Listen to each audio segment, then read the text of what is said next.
মায়ের বাচ্চা না খেয়ে আছে। আপনাদের ঘরে নাই? এই পুলিশ ভাইদেরকে বলি, এদের বাপ মা নাই, এদের আত্মীয় স্বজন নাই? এদেরকে কেউ বলে না যে তোমরা কি করছো? এদের সন্তানরা পেছনে নাই? গেলেই বেদনা বুঝবে। আমার 6টা সন্তান যে ওখানে অনশনে আছে, তাদেরটা কে বুঝবে? বুলেট আপনি দেখেছেন বাবা মায়ের আর্তনাদ, অভিশাপ, আসমান কাঁপে। আপনাদের কাঁপে না? তার কাঁপে না? অভিশাপের ভয় হয় না? বুকগুলা যাত্রা হয়ে গেছে আমার সন্তানদের। রাবার বুলেট বলবেন, কি বলবেন? এগুলো অস্ত্রের মুখে দাঁড়িয়ে আছে। আমাদের পয়সায় কেনা বুলেটে আমাদের সন্তানদের আপনারা বুলেট ছুটছেন। আর কত, আর কত?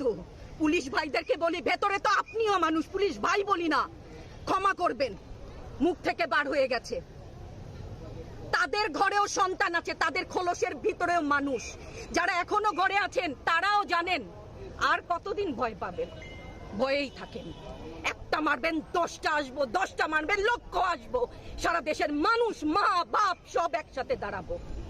ওরা আমাদের কাছে পাঠিয়েছিল ওদের সন্তানকে মানুষ করার জন্য, আমাদের কাছে শিক্ষকদের কাছে পাঠিয়েছিল। কি জবাব দিব? আমার তো কোনো মুখ নাই, আমি শিক্ষক, আমার ভাষা নাই। তাদের কাছে হাত জোর করে মাফ চাই। নিরাপত্তা দিতে পারি নাই, নিরাপত্তা দিতে পারি নাই। মনে হয় রাস্তায় শহীদ হয়ে গেলে যদি এই লজ্জা আমার কিছুটা কাটে। ওদেরকে বলবার আমার কিছু নাই। ভয় পাবা না, তোমাদের শিক্ষক আমরা, লজ্জা পাই তোমাদের থেকে শিখেছি। তোমরা যেমন আছো আমরাও আছি। যতদিন না 9 দফা ওদের মানা হয় ততদিন মাঠ থেকে সরবো না।